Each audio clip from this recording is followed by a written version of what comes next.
you can arrest everybody, you know what I mean? And do a great job, keep everybody's dignity intact, and people will still see that and be like, hey, that's great. That's good because, you police, you did your job, but you did it with dignity. You did it with professionalism, and you care for other people. Brothers and sisters,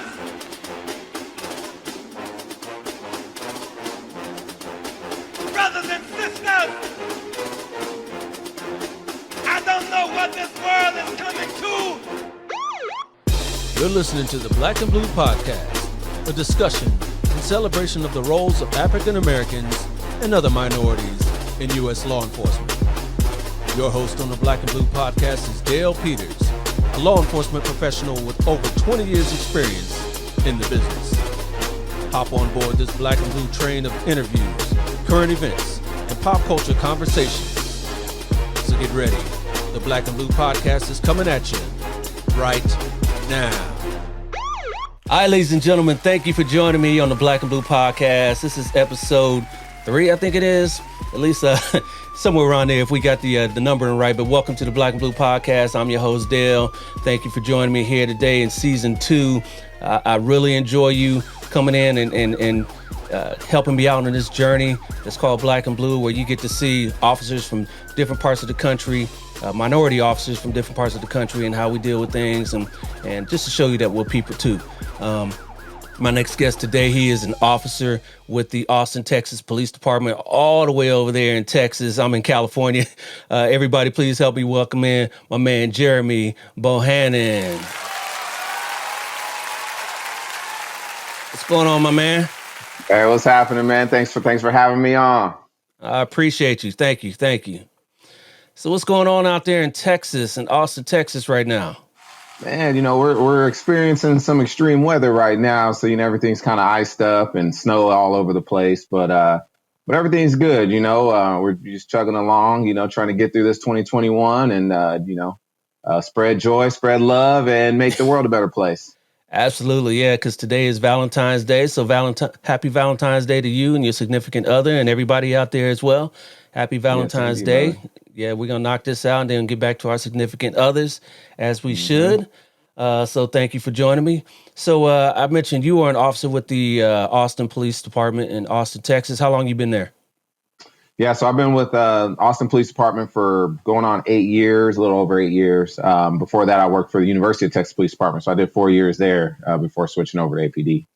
Okay, so is that in Austin as well, or how far is that from each other? Yeah, UT is in Austin. It's actually right in the center of Austin. So our jurisdiction at UTPD was like right in the middle of APD. So we worked alongside them with a lot of things, gave them crashes and stuff like that. So right.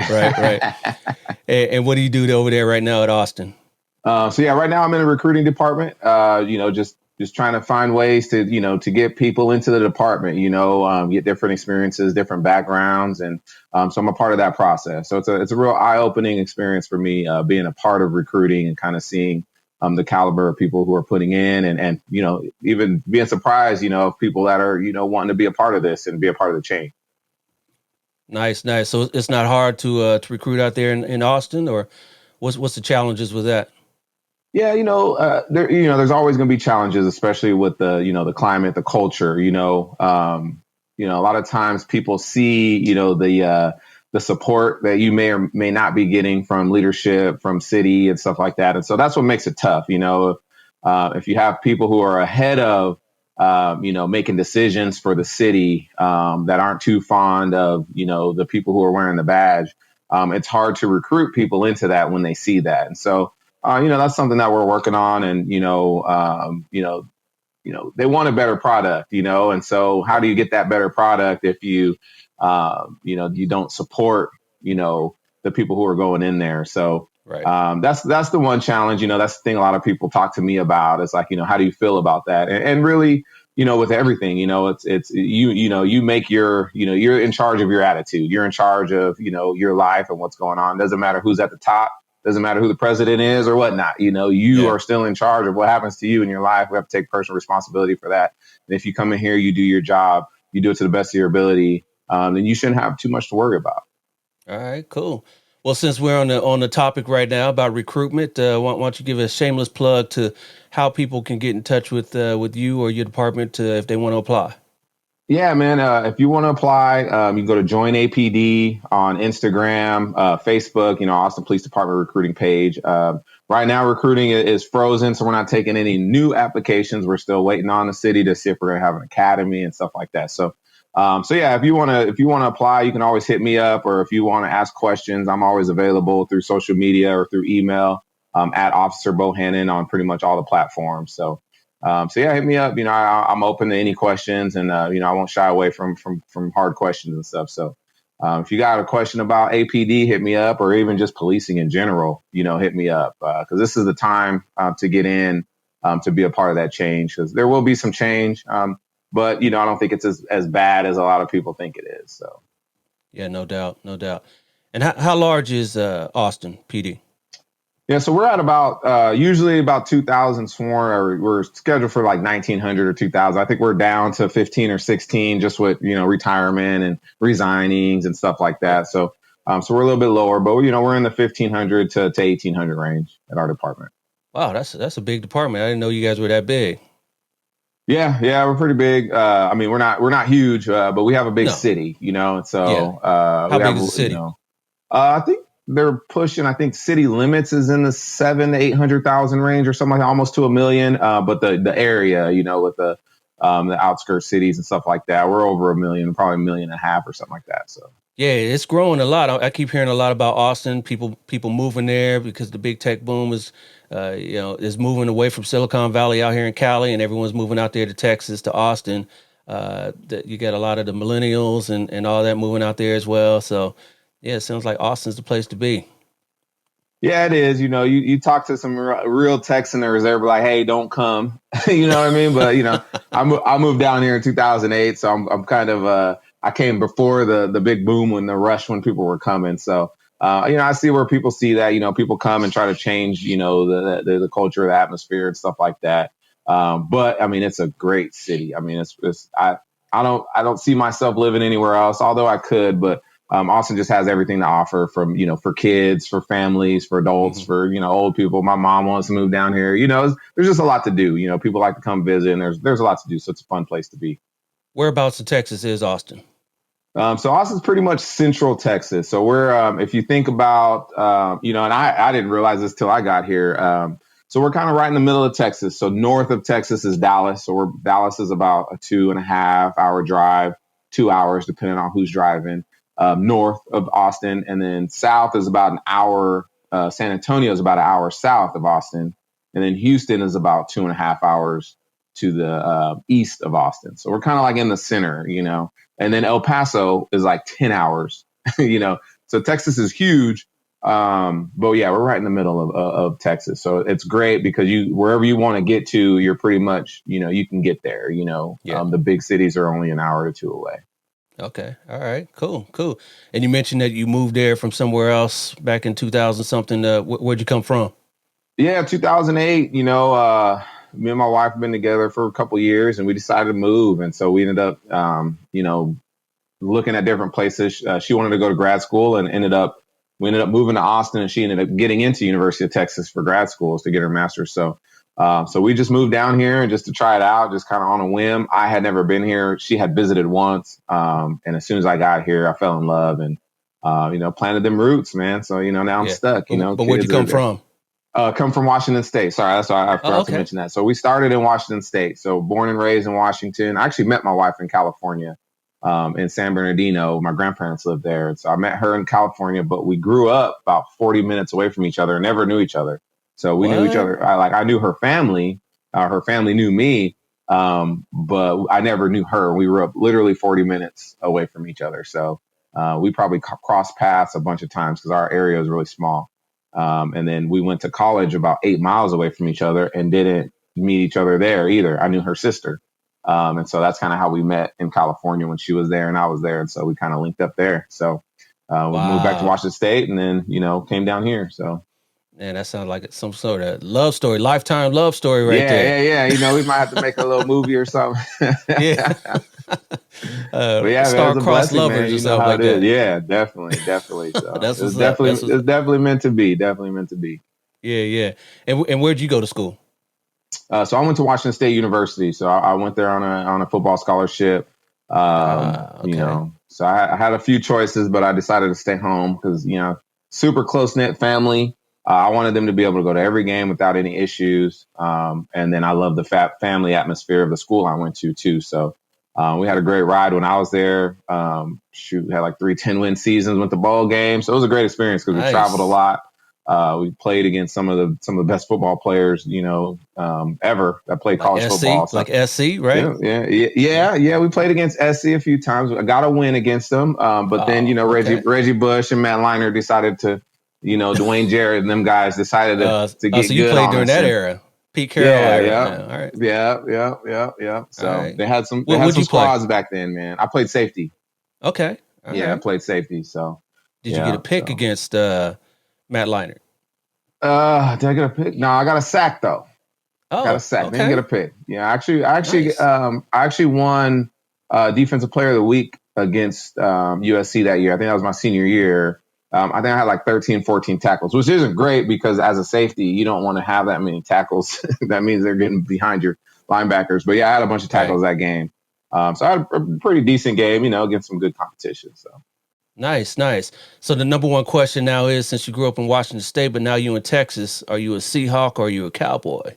So I grew up a Cowboy. That's a great question, man. I get that all the time. Like, man, how are you a Cowboy fan?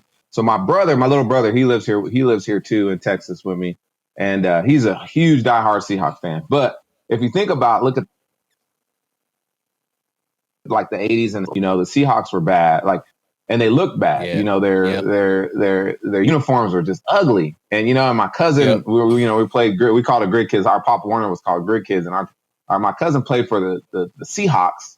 And I was just like, man, you guys have the worst uniform. So yeah, I was just never a Seahawks fan. Nobody wore the uniform. I mean, it wasn't like a huge Seahawk era, and on TV, you turn the TV on, and who was on every day as a Cowboy. So I just fell in love with the Cowboys, man. Get home from church, turn the TV on, and the Cowboys are on. You watching Emmett and Troy and Irvin and Nate Newton and all those guys. And I just fell in love with the Cowboys, man. And also they were winning. And so, it kind of sucks now we haven't been winning like we were, but Nope. yeah, diehard Cowboy fan, man. I just, All that right. was actually my first NFL game. My wife took me to a Cowboy game. So yeah, I've been Wow. to more Yeah. Cowboy games Yeah. I hear that stadium is just and crazy. I hear that it is. stadium is really nice. It's super nice, man. Yeah. It's a great stadium, state of the art when it was built. Still is. Yeah. I think that Atlanta one is Atlanta, LA, Vegas. I hear the There's some LA good ones one just popping up surpassed now. it. Yeah. The Yeah, LA there's one some good supposedly. ones popping up now. So, but yeah, that Dallas one. I actually got a chance to play in Cowboy Stadium a couple years ago. We had the National Public Safety Football League, so got to play in that stadium. Got to go into the locker room. Actually, the next day, Cowboys played the who they played, the Giants, I think. Yeah, it was the Giants the next day, and they actually got us a suite because we played in the game, and so we sat in a suite. So it was a great experience, man. It was probably the Yeah. best. Yeah. That's good stuff. That's good stuff. So, as a police officer, what all have you done there in your 8 years? Yeah, so my 8 years APD. So I started out in patrol. So I did patrol for 4 years before I was on night shift, evening shift. So I went to APD after academy, went through training, evening shift, night shift, landed on an evening shift for a little while, and then I got asked to go to a day shift spot. So pretty early, man, like about a year and a half into APD, and that was a great experience because I had a sergeant who was amazing. Taught me so much. He was a, former like narcotics officer, he's really big and all that stuff. So he taught me a lot about, finding stuff but he also told me like, hey man, this is your career. So whatever you want to do, you let me know and I'll help you get to wherever you want to be, so, if you want to if you just want to take calls, take calls. If you want to, if you like just doing traffic stops, if you like doing dope, if you like, investigating stuff, let me know and I'll help you get to that position. You know what I'm saying? So, so I did a few years, on patrol, about 3.5 years on patrol. And then, I was looking into going to some specialized units, like Metro TAC, which is just like a kind of a tactical unit. So riding around, meeting mentors and talking to them. And, a lot of people are like, dude, man, you could do whatever you want. So just keep on trucking, keep looking for what you want to do. We want you on our shift. And so I was getting ready to put in for this tactical unit when Police Activities League posting popped up. I had no idea what it was. No idea. And I asked around and nobody else knew what it was. Nobody knew what was going on. So reading the posting, it was, it's basically like youth programs and, building relationships with the community and stuff like that. And I was really big on that because, that's what I used to do. I used to, patrol around. I'd see some kids. I'd stop. I'd play soccer with them, play football with them. Buy out. I see the ice cream truck. I go buy some ice cream and hook up the kids. That's just what I like to do because I knew how important it was, to be able to build that connection with the community. And so when I saw that position, it was actually one of my old FTOs was in the office and he was kind of looking at it. He was like, dude, you would be perfect for this. So I started looking at it and started asking questions and actually went out there and I applied.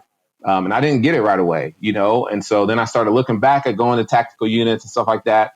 And then, one of the assistant chiefs called me and was like, hey, man, are you still interested in this position? Because we may have an opening coming up soon.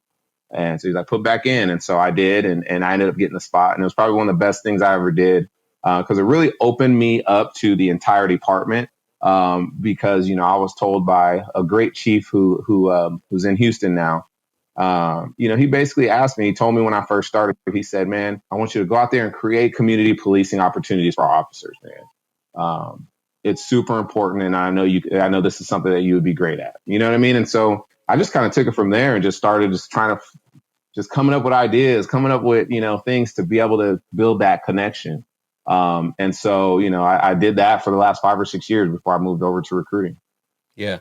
Yeah, I see you when you're on Instagram that you do a lot of community stuff with the kids out there, and you're really good at that. So I appreciate you out there with the community and the kids, and that's good stuff. It's good stuff.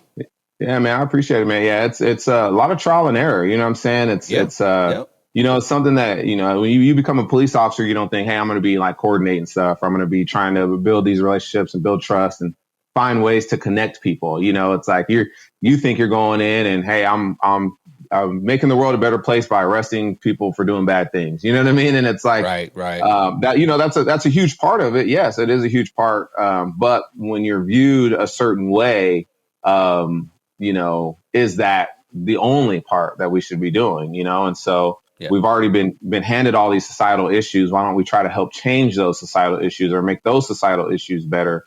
Because I get that a lot. Hey, man, we're cops, man. We shouldn't be doing this. I'm like, yeah, but the perception isn't very good. And so I'm trying to help you when you go out and you do your job, that you're not getting scrutinized as much through the connections that I'm building with the community and education that I'm doing with them to understand why SWAT needs 40 or 50 people on scene to make it safe so that nobody gets hurt. You know what I mean? And so without that education, without that connection or that trust built, that somebody can actually come in and actually speak to them on that level where they actually trust that that's what's happening and believe in it. All that other stuff that we do just gets null and void, So let me ask you as a devil's advocate, do you think you building those relationships in the community helps you? I mean, the community will see, okay, Officer Bohannon, he's a cool dude. I could talk to him. But these other 48 officers that, that are on scene, I don't know about them. Why do they need to be here?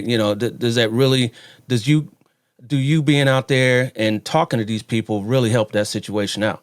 Does that really help? Yeah, no, that's a great question and a great, thing kind of to pose, because when you think about it, and I used to think that way too, like, hey man, I'm going out there and I'm building trust, but I'm really building trust for the department. I'm building trust for the uniform. I'm trying to humanize the badge for other people. And so, yes, in turn, it helped me a lot more because I do hear people say, hey man, if you're walking down the street with 4 other people, I probably won't cross the street because I know you. I know who you are. I've talked to you. I've spoke to you before. Like, I know what you're about. I don't know what these other guys are about. But if you're with them, then I'm good. If you're not with them, then I may not be good. I've heard people say that.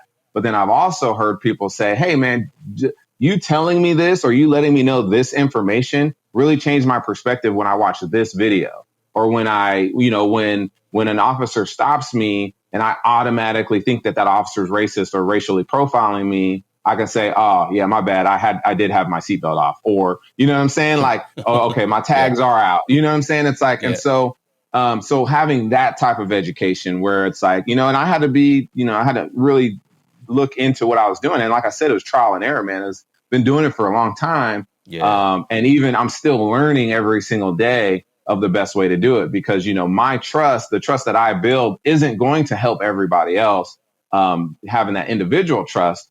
But at least now I'm starting to build understanding for when a situation happens, and somebody may look at it from a different lens than automatically going to playing the race card or going to saying, oh, all cops are bad or whatever. It's like now they see, okay, there's individuals out there that are great.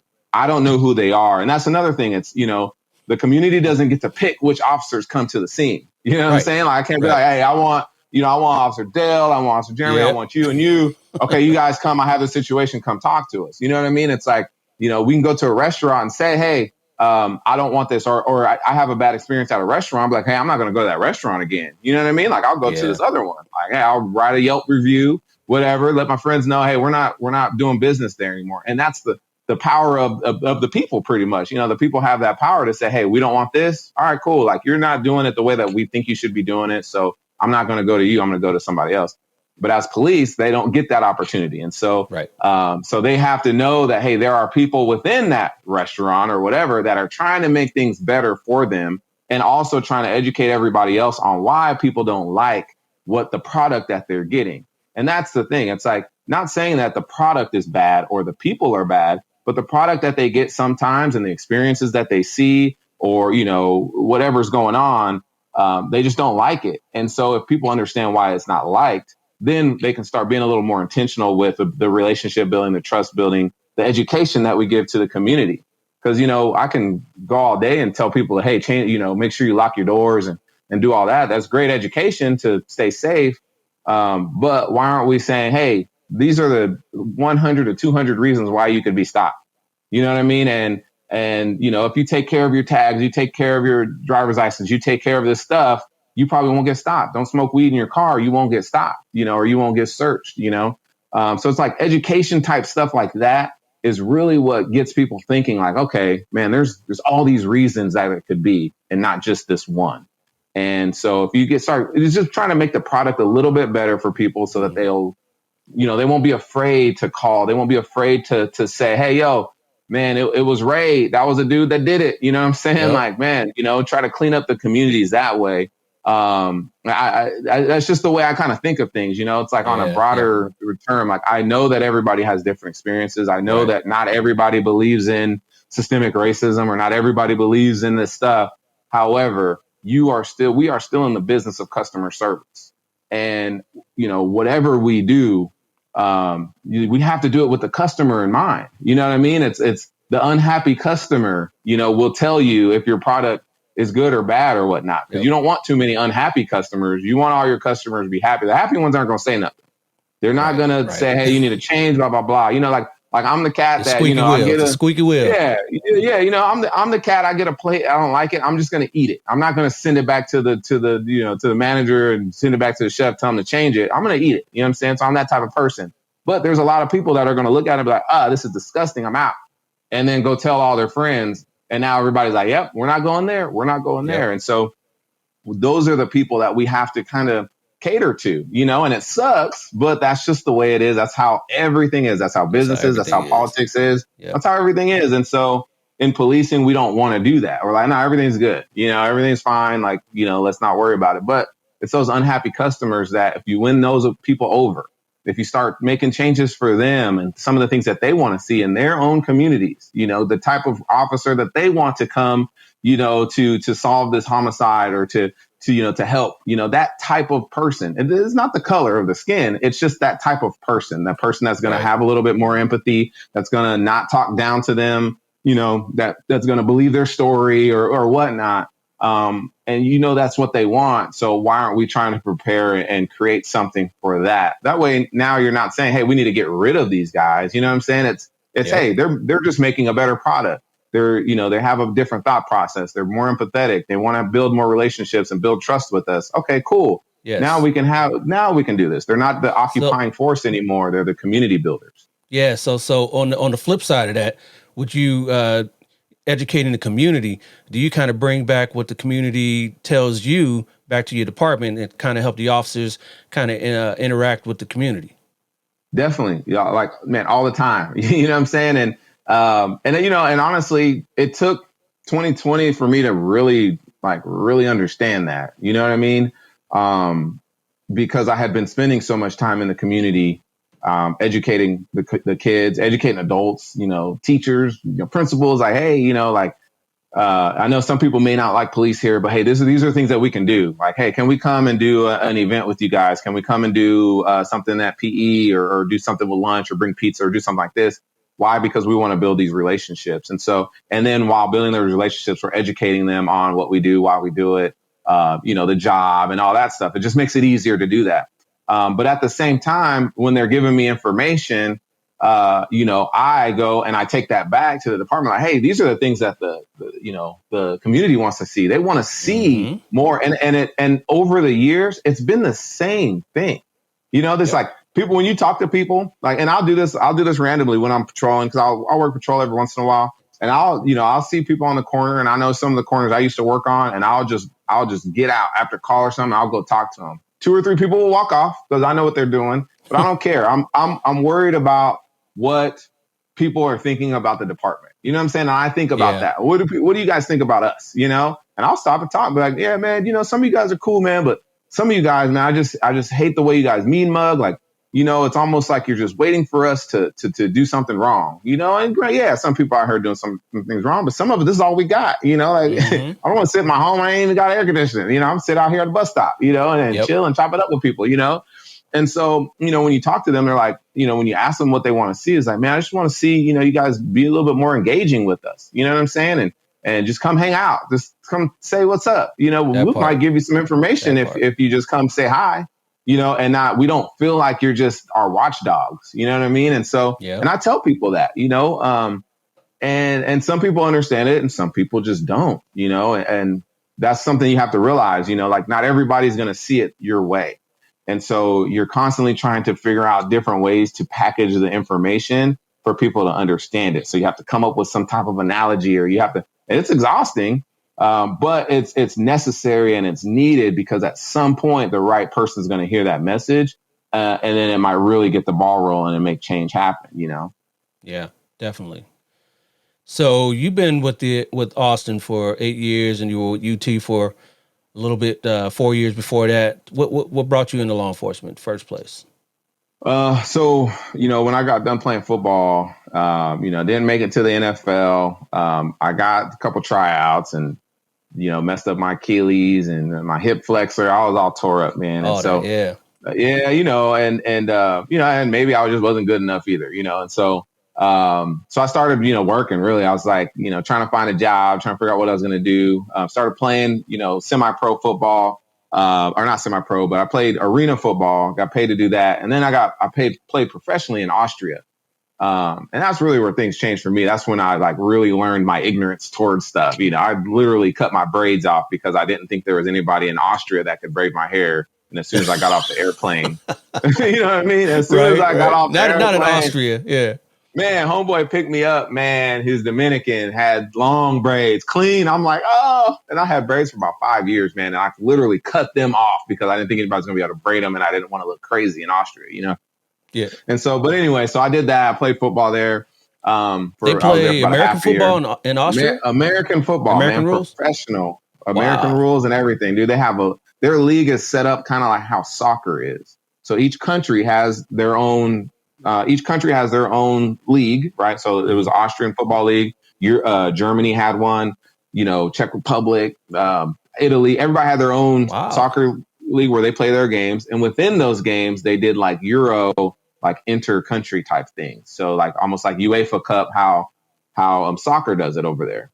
And so during our league, we were also playing in a tournament throughout the year. So we'd play like a league game, and then maybe that Thursday or Friday, we'd play a tournament game against another country. So we'd go to like Germany, or we'd go to, got to go to Czech Republic and Norway and stuff like that to play other games. And then at the end of the year, we had a championship, which we won that. And then we won our league championship. So, but that was one of the best experiences of my life. And, and you see that culture and the history and all that stuff. It just really changes your perspective on the world, when you are able to do something like that. But anyway, so I got back and I had met my wife around that time. So about 2 weeks before, or about 2 months before I went to Austria, I met my wife. I met my, girlfriend at the time, but not. So we continued talking. So when I got back, I'm like, dude, I'm done chasing this dream of getting into the NFL through other means. Let me get a job. So I started working at Department of Corrections in Washington. I worked at the Washington State Penitentiary. So this was it goes super max all the way to minimum. We had like the Green River Killer who had a documentary. We had some crazy people up in there. So pretty much all of Washington's, craziest people were in that Washington State Penitentiary that I worked. And I got assigned to sick leave, which was awesome. Why? Because when people called in sick, then I would go take their spot. And so I was literally everywhere. I was super max. I was, in the yard and I was everywhere, did transports, all that stuff. And I'll never forget, man, I was doing transport and, it was an Aryan Brotherhood guy, white dude, tatted from head to toe, man. And, I was scared. I had to take him to the doctor and it was me and another dude and I had to be in the room with him. And he told, he kind of broke down the culture for me of prisons. He kind of told me what's going on. But the biggest thing he told me was like, man, I know you see this, you see I'm Aryan and all this stuff and I'm supposed to hate you because of your skin. He's like, but in reality, I don't hate you, man. This is just what I have to do to survive in here. You know what I mean? He's like, if you respect us, if you show us respect, nothing bad will ever happen to you in this prison. And that kind of carried with me to this day. If you respect us, you will have nothing to worry about. It's them cats that don't respect us, that talk down to us. Those are the ones that get, they get hits called on them. And it happened when I was there. But anyway, so one of my captains basically, told me after a while, like, hey, man, you would be a great law enforcement officer. And I was like, no, I'll never do it because I knew too many people in Washington. Like everybody knew me.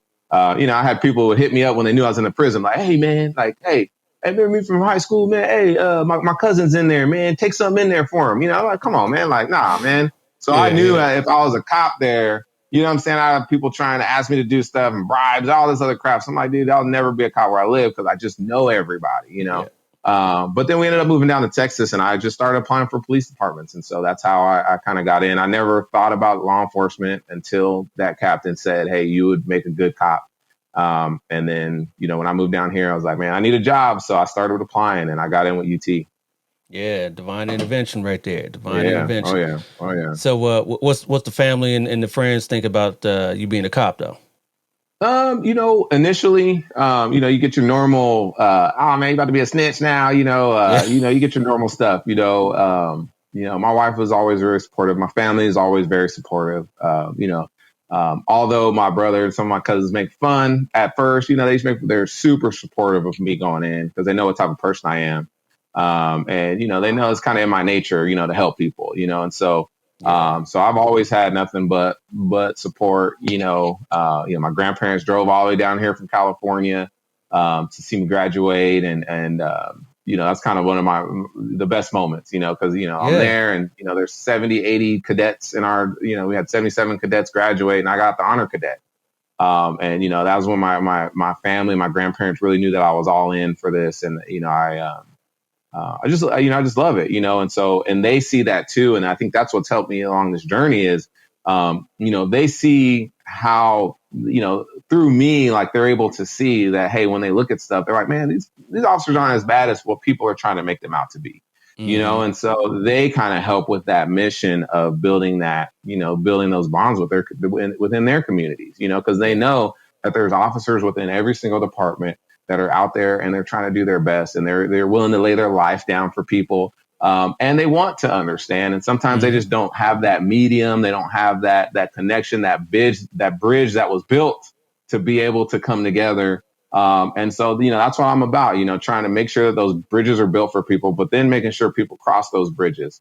And my family is a huge part of that, because they kind of help me with that perspective of what some of the community members are feeling as well. And I trust them, you know what I mean? And so, and they tell me straight up, how they feel. They tell me how other people feel, and what they would like to see in their communities from their police departments, and so that kind of helps me formulate how I feel about, okay, you're right, because we can get so sucked into, this police culture and being around only cops and being around only police officers that we're so wrapped into it, thinking like, oh, everything's great, and not allowing all these other influences or these other perspectives in.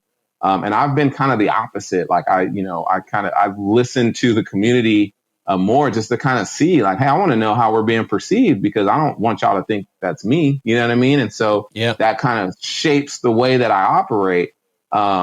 It's like, cause you could do your job. You can arrest everybody, you know what I mean? And do a great job, keep everybody's dignity intact. And people will still see that and be like, hey, that's great. That's good because, you police, you did your job, but you did it with dignity. You did it with professionalism and you care for other people, and people think that because we're trying to reform or because people are trying to say, hey, we should change the product or change how we're doing things, that we're saying, hey, we need to stop making arrests and we need to stop being police officers, stop traffic stops and just be anti-cops. Like, no, continue to do that, but just care about people, care about how people think and feel. And you'll know when something's right or wrong. You know what I'm saying? It's like, it's not, hey, let everybody go. It's just be nice about it or have a little bit more empathy and listen and give people voice. And that's it. And people be respectful. That's it. And that's all people are asking for. They're not saying, hey, don't go out and be a police officer. And I think that's the misperception that a lot of police officers are getting who are very like, hey, we don't want to change nothing. It's like, no, you can still police, there's going to be there's hard things. There's people that are in place that may not like the way that you're policing, but we still need to do that. It still needs to be that way. And so I get that from the community, from my community here. People are like, no, we want police officers, And when I tell people, hey, that these guys, they actually want you guys to come here and interact with them. They're not thinking, hey, it's you against us. They want us to be together. The community wants us to get together. But if you're an officer and you never go around and be around those circles and hear that from them, then you're just going to think everybody's against you. So that's the message I try to bring to other officers. It's like, yo, look, no, like this high school, predominantly minority, you know what I mean? And it's on that side of the city where all the stuff's happening. They're the ones that are saying, hey, we want officers, to come and do like a mini academy or come do an Explorer program at our school or come talk to our kids or come hang out.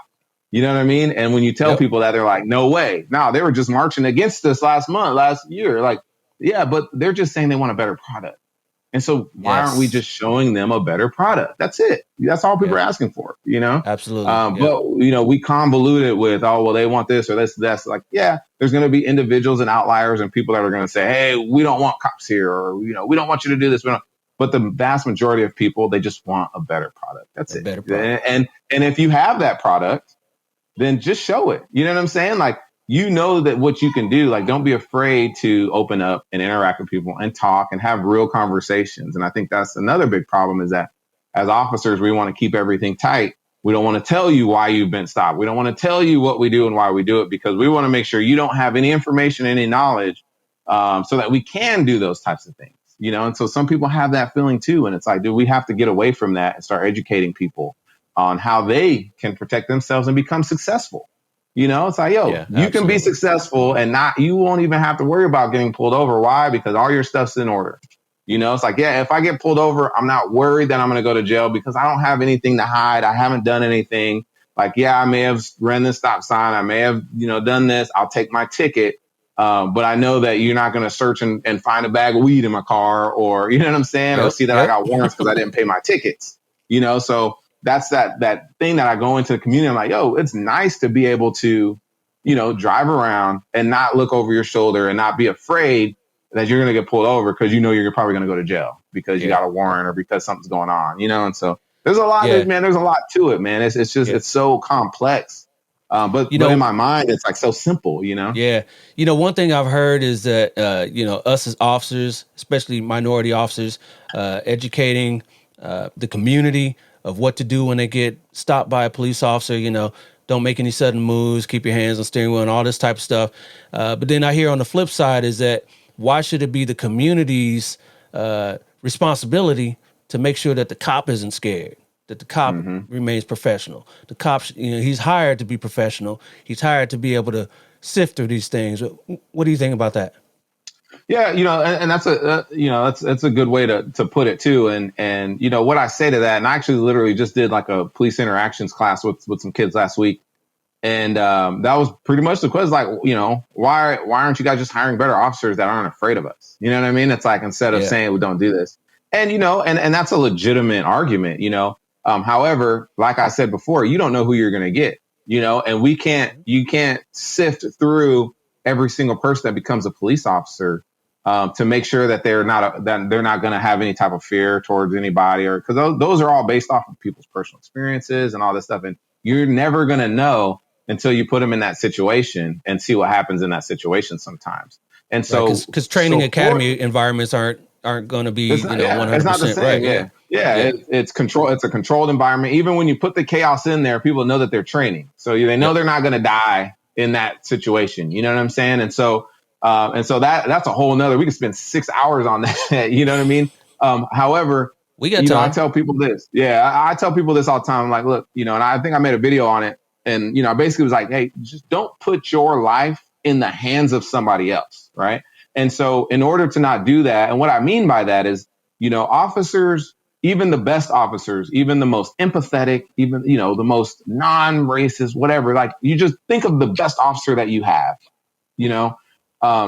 they're still going to respond to behavior. They're still going to respond to resistance. It's a response to something that happens, or something that they see. And so I was able to show the kids in this class, hey, okay, look, this is a video of somebody you're behind in the car and they're moving around. They're moving around in the car. What are they doing? You know what I'm saying? And some of the kids are like, oh, you don't know, they could be getting done. See, and you're not even an officer and you're already thinking that, right? And so that's why I say when you get pulled over and when you get stopped, don't put your hands in somebody else's life. So how do you do that? Just stay still. Yep. Put your hands on the steering wheel and just do what they ask you to do. There's nothing wrong. You're not going to lose your dignity by doing that. It's like, and yes, it is. It's hard to have to be able to tell people, hey man, just comply, or just listen and just do what they ask you to do. Don't give up your rights. If somebody asks for consent and you're not doing anything wrong, you can say no, that's okay. And that officer shouldn't get upset. Sometimes they do, they bring the dogs or whatever. They shouldn't get upset with that. That's your right. Everybody has those rights. We're supposed to protect those rights. And so, but, so when that's happening, especially in that traffic stop or that interaction, do what you're asked to do. Don't make any sudden movements. Keep your hands out of your pocket. Make sure that there is no excuse for that officer to have to use force on you. Now, as soon as you start making or start making some type of movement or behavior or showing that you're about to do something, now that officer is going to have to respond. And that officer, even the best officer, wants to respond before you do, before you make your action, because, action beats reaction, or what is, right. I'm saying it wrong, but I'm saying it wrong, but you get what I'm saying. And so action does beat reaction. Yeah. There it is. Yeah, action beats reaction. My bad. My mind's going crazy because I'm trying to finish this thought out for you. Yeah. But so that's why, I show them like, hey, look, if you just do everything you're supposed to do what, what you're taught, just be. And this is what I do when I get pulled over. I get pulled over quite a bit. I just turn my lights on, just be respectful. Yes sir, no sir. Yes ma'am, no ma'am. Just get over the call. If something bad happened or if they did something wrong, or if I feel like I was violated in any way, I'll wait till they leave. I know what department they work for. The stop should be recorded depending on where you are. You know what I mean? And I can make a complaint later. Like you don't do it right there.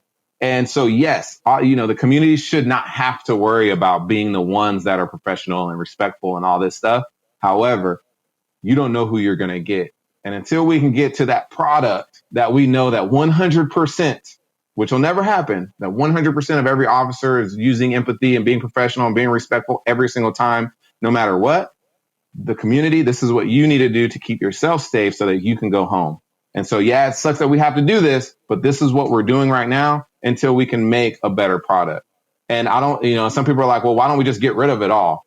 Well, we can't just have chaos. You know what I'm saying? We can't just allow people until we can build a community that we know that chaos would be limited or it just wouldn't happen. And people aren't victimizing other people.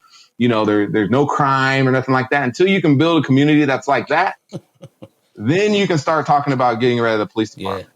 But that's what I'm committed to. I'm committed to trying to help build a community to where let's lessen crime. Let's build these kids up so that when they get older, they don't feel like they have to get into a life of crime to be able to provide for their family. They know how to do business. They know vocational things. They can figure stuff out on their own without doing illegal things that will get them in trouble and put them in this criminal justice system that'll pretty much just spit them out and like leave them for dead. Mm-hmm. And, you know, now they have to fend for themselves forever, you know? And so that's what I'm committed to, is building this next generation, these next few generations up to the point where maybe we can loosen up on some of the policing that we have in a lot of these neighborhoods, because these people are out there searching for success in ways that they know will be, you know, won't victimize others or won't put them in jail. Yeah. And so that's something that can be attained, I hope, you know, but that's what I'm optimistic about. And so that's why I do a lot of the things that I do, especially with the youth, try to build them up so that they understand that, hey, there's a better way. You just need to be exposed to it. Yeah. Yeah. I know, at least back in the day, a lot of these societal issues that police are dealing with, you know, back in the day, the police didn't have to respond to a lot of these things because there were other departments that were actually out there handling these things, and then they got defunded, and then those responsibilities fell on the police. And then there were other, you know, after school programs, right, that kids were able to go to, and then those got defunded. And now what happens? A lot of these kids after school, when their parents are out there working, you know, these kids are out there running the street. So, you know, a lot of these things, you know, just over time just got dwindled down. And then now these things fall on the purview of the police that, you know, we weren't made and trained to deal with in the first place. Yeah, no, I agree with that. And that's one of the biggest things is, you know, the resources. Every city, every place we go, every city has some type of resources, right? Whether it be an after school program, whether it be mental health services and stuff like that. And since a lot of these societal issues got put on the police, a lot of police officers kind of understand, you know, most police officers understand what needs to happen or what could happen to make things better, right? Because we go out, we deal with people who are going through crisis, people who are having trouble with things. And we, you know, a lot of us talk to them. We find out what's going on and what they might need in their area, you know? And so I think that's a huge thing where, you know, people think that I'm like, oh man, you're too friendly because you want to provide people with resources. I'm like, what? I'm just trying not to punt a situation down the road for the next officer to have to go deal with. So if I can deal with this situation and give them resources that I know of, you know, and tell them, hey, there's this that can help you out with this situation, because me making an arrest at this moment isn't going to help the situation for the long term. It's going to stop the situation right now. But what happens in 2 days when you're back out and you're going to do the same thing? So, hey, how about we try to find these resources? And then when you're doing that, you're looking at these resources and you're seeing, hey, these resources need funding. These resources need people. They need awareness. People need to know that they're out there. And so, you know, that's something big that I do a lot, is make sure people understand. And I try to boost up the resources in our city and let people know, hey, let's donate to them. This program that they have could be so much better if they had these types of resources extra. So now they can actually put more kids in this, or more people, or more homeless, or whatever, through that program. So then they can pop them out being more successful, instead of us putting them through the criminal justice system, where we, even in the criminal justice system, there's not a lot of great programs for them that pops them out, you know, into something else. Like there's a great program here called Jail to Jobs, right? Okay. I was taking a call. It was a bus stop. It was a couple. They're arguing. I get there. It was a hot shot call, so I get there quick. It was a young couple. It was a dude. He was about 20 years old with his girlfriend. You know, talked to one of the witnesses, and they thought that they were hitting each other, but they weren't. There was somebody else sitting there. They're like, no, they were just arguing heavy. You know, she threw the bag at the fence and blah blah blah. So I'm talking to him. You know, run him, and he lets me know, man, I just got out of jail. He's like, things are hard right now. I don't know what to do. So I'm like, well, shoot, I had just heard of this program called Jail to Jobs. Another officer in our department had been working with them a lot. And she does a great job with them. And I was able to put this kid through the program. He goes through the program. He did this job course and all that stuff, and ended up getting a job like a couple months later. You know what I mean? And so it's like little things like that, where if I didn't know about that program, I would have taken that call, probably got their information, wrote the report, which I still did, and been like, all right, man, you guys figure stuff out, you know what I'm saying? And leave, you know what I'm saying? Yeah. And then the next search. So, I mean, I haven't been able to, go back and follow up with that dude, but I'm pretty sure that, you know, through that moment, he'll remember that. that, hey, an officer at least hooked him up with his phone number and told him to call this person. And he did that. And, not only did that help him, but now that built trust with him. So now maybe he may go and he may find somebody that's like that and maybe get them through that program, or say, hey, man, these officers out here trying to help out, maybe try to connect with them and see if they know any resources. And so like having that type of mindset and that type of thinking of how am I going to help my community be stronger, help people get out of the situations that they're in, instead of just like going, being like, hey, man, you got to separate and just leaving, which it's not wrong. You know what I mean? But it's like, hey, we can do a little bit better. We can put a better product out there, make sure everybody's kind of doing it. And if everybody was doing it, people would respect the department a lot more. People would respect each other a lot more. And things would be just a better place. Yeah, I agree. Totally. 100. So what's the future hold for Officer Jeremy Bohannon? What's the next step for you?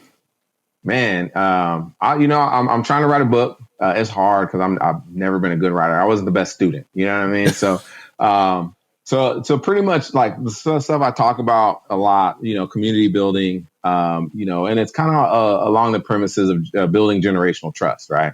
And so that's kind of what I'm writing about right now. And how do we build trust to the point where it's a generational thing, where now, Black and brown communities aren't having to give their kids the talk, because, some police officers out there aren't giving them the benefit of the doubt.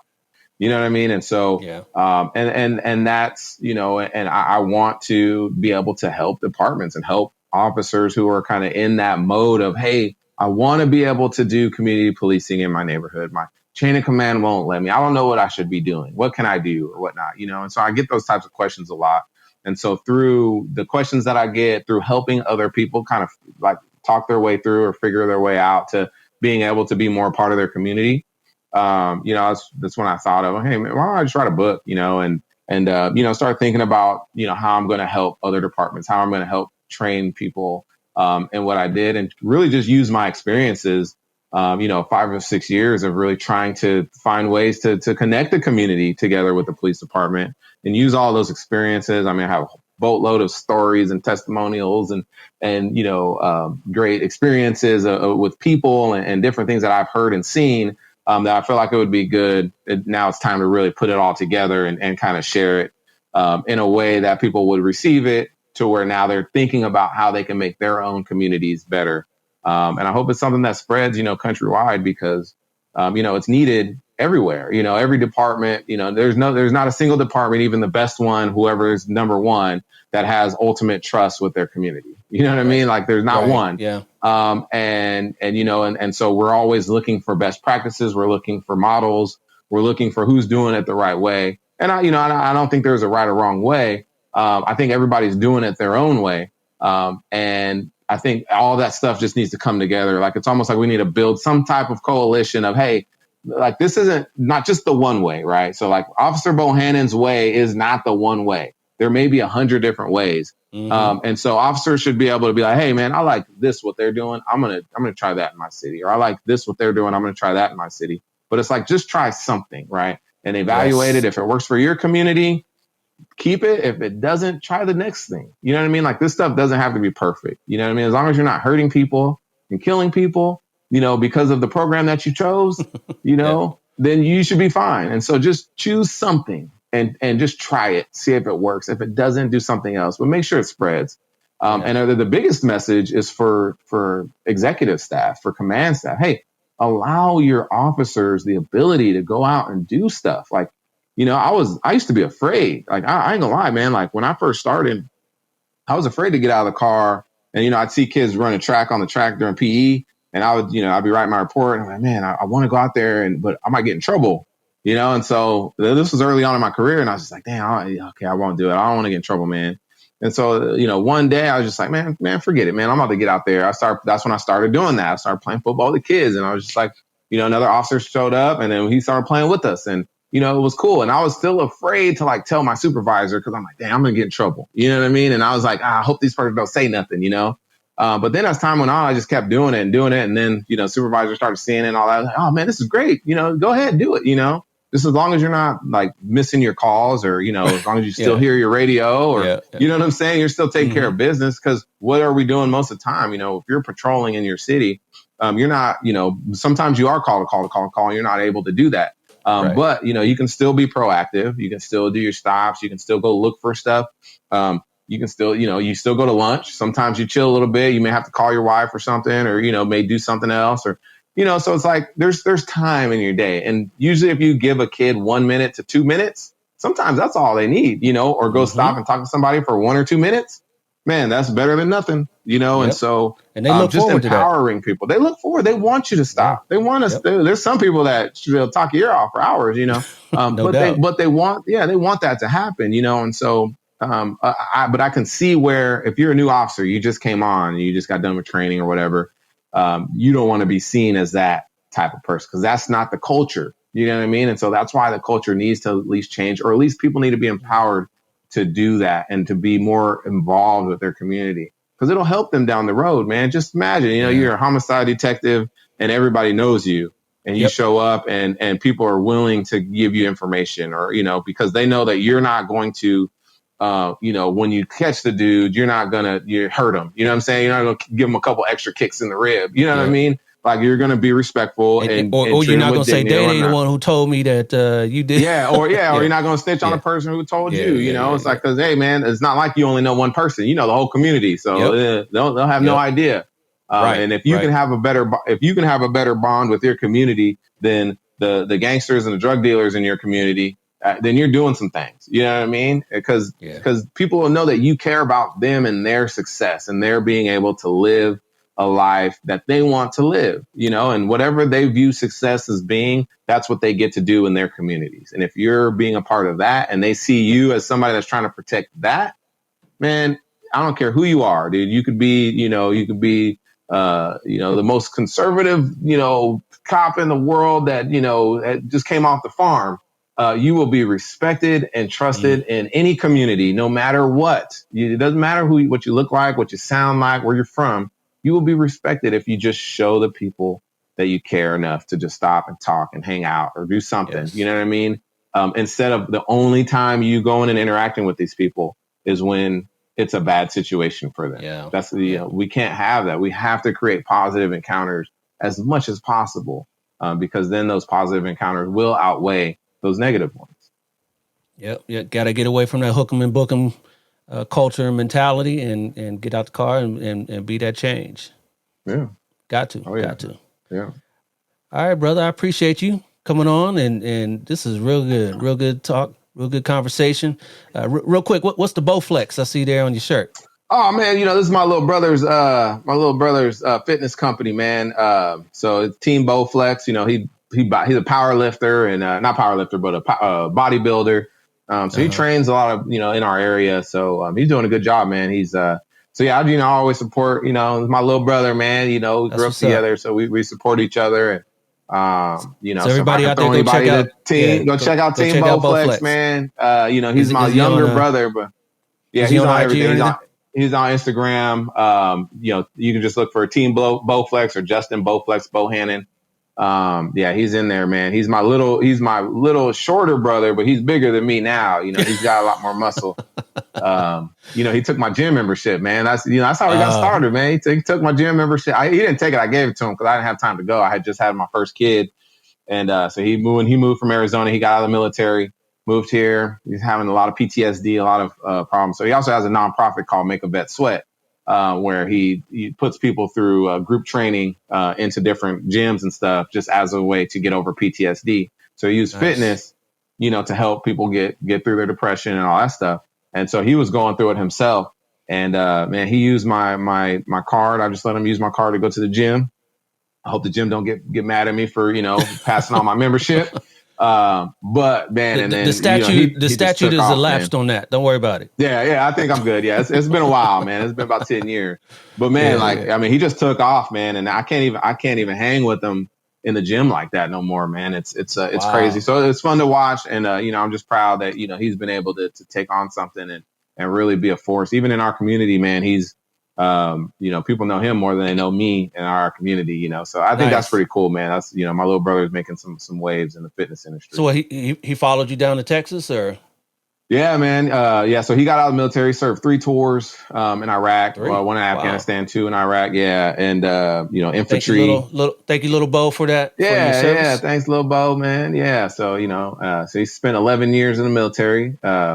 And then, when he got out, he's like, man, I need to do something, man. So he just moved down here, and so, pretty early on, he decided, hey, I need to do something for, my vets. Like, people are dying, suicide. It's just crazy. One of his best buddies had just committed suicide, and he's like, dude, I got to figure something out. And so we were sitting at our dinner table one day, and he's like, man, I have this idea. He's like, what do you think about it? I'm like, dude, that's dope, man. Make a vet sweat. Like, man. He's like, I just got to go to the VA, make sure it's okay. I can use the name and all that. And so he did all that, man, started a nonprofit. And he's been putting people through gyms and, doing galas and, all these events. And it's real successful. There's, you can't fitness, man. That'll help you with your wellness all day long. And so, that mental wellness. So I go work out with him every once in a while. I just can't hang with him. Just can't hang like you used to, huh? Yeah, not like I'm getting old, man. I did all that early on in my career, man. All right. All right, man. So before I let you get out of here, you know how I do. I like to play a game with my guests. And your game today. Black or blue? Black or blue? Black or blue? Black or blue? Black or blue? Black or blue? Come on. Your game today is called Win One for the Gipper. Win One for the Gipper. Man. So since you were a big college football star, I'm gonna give you a college. You just tell me, is one of their major colors black or is one of their major colors blue? Black or blue. Real simple. So right. Here's your first one. Major color. We'll get you. Let's go. Yeah, we'll get you through. Here we go. Check this out. Here's your first one. School first one. Your first one is, hold up, Duke University. The blue. That is, of course. That is blue. Yes, course. yes. Hold up. That first one is Duke. Yeah. Yeah, here's your second one. Your second one is the University of Arkansas Razorbacks. Black or blue? Man, they red or they crimson, but if any other colors in there, black is in there. So they ain't got no blue. Black. Yes, they are black and crimson. Your next school is the Appalachian State University Mountaineers. That's black, baby. Black and yellow, black and yellow. That is black and yellow, black and yellow. That is correct. Your next school is the Penn State University Nittany Lions. Oh, man, they blue, baby. That blue and white. Oh, yes, they are blue. Hey, so you breezing through this one now. How about the... Yeah, man, you made it easy on me. Yeah. How about the Vanderbilt University Commodores? That's black, man. My mama wanted me to go there. Black and yellow. Oh, okay. Black and gold, man. That's Tennessee, man. I could have gone there, but it's too far away from home. Too far away from home. All right. How about your next one? How about this one might throw you for a loop. How about Columbia University? Ooh, Columbia. I want to say they're red, so I'll go black. I don't think they're blue. You did get that one wrong. I'm thinking of Cornell. What am I thinking of?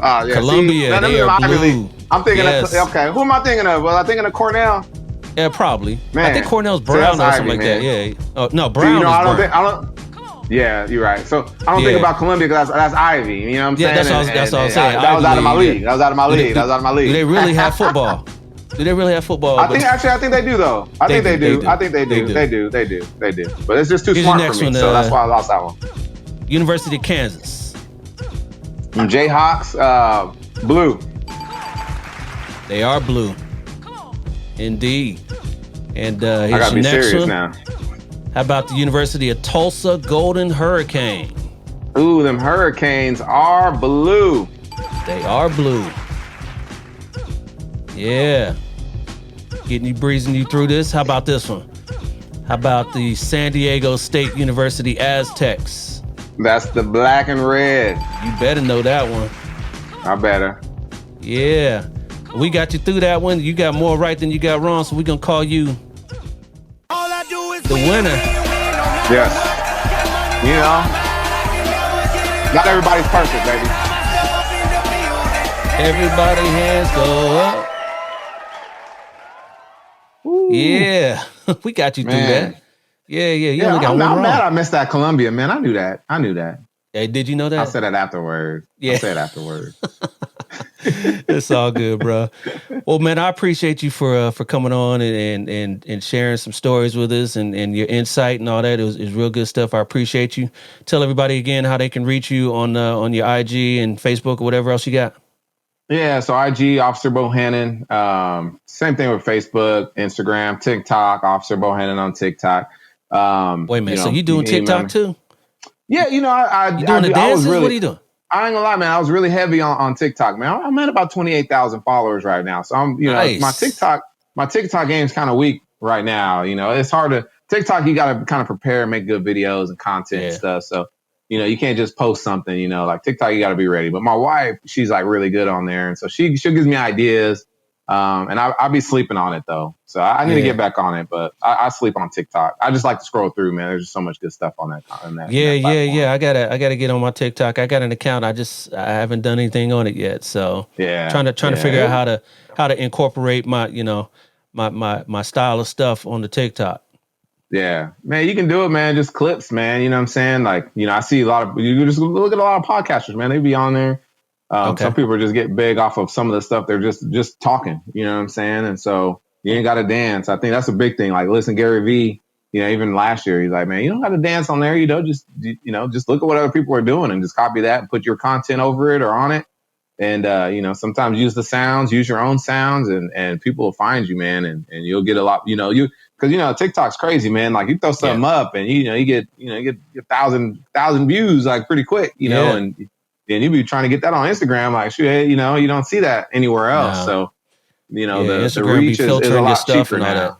Yeah, Instagram be filtering your stuff and depending on algorithms and all that. So, yeah. All right, brother. I appreciate you coming on, and you be safe out there. How's COVID shaping out in Austin right now? Man, it's not as bad. I think the vaccine's kind of rolling out. So I got my second shot already. So yeah, I got mine on Thursday. There you go. Yeah. So, I think more people started doing that. I think my arms started to die down. Is it? Yeah. Was that your second one? Yeah, my second one. You did your second one? Oh, what'd you get? The Pfizer or Moderna? Moderna. Yeah, that's what I got too. So that second one, I was painting my house the same time I got the second one. And I'm sitting there painting and painting and painting. I literally painted for like 12 hours straight. And I was good. The only thing I was tired because I had been working so hard, but like my shoulder didn't hurt at all, which was weird because that first time it's like 4 days, Yeah, the first one, I was like, I didn't Clayton Kershaw threw a fastball in my arm or something. And then this was just like a little sore, but But I was immediately started working. So I was really tired. I was really tired for that's what it was. I was beat, but the first one that had me in the shakes and all that. So I'm glad it's done. I got my first one on the 31st. So it was like the day of New Year's. And I remember I'm just out there just like, oh man, my shoulder is just not like in 3 days. And I just thought I wasn't gonna get my shoulder back. I'll tell my wife, I'm kind of nervous, babe. Like, I don't know if my shoulder's ever gonna be the same. Like, they go chop my arm off. Yeah, for real, man. But that's good, man. All right, be safe out there in Austin. I appreciate you, and we'll talk soon, man. Oh, definitely, man. Y'all have a blessed Valentine's Day with the wifey, brother. Will do. You too, brother. All right, man. Take care. All right, y'all. That's it for this episode of the Black and Blue Podcast. I want to thank my guests on this episode, the incomparable Officer Jeremy Bohannon of the Austin, Texas Police Department, for joining me here today. Man, this was a real fun episode, and I appreciate you spending your time with me. And if you guys out there appreciated your time with Officer Bohannon as well, please make sure you like and subscribe to the show on the Black and Blue Podcast YouTube channel or wherever you listen to your podcast. I'll be back in 2 weeks with another red hot interview. Same black time, same black channel. But till then, y'all know the phrase, stay black in blue. I'm out. Peace.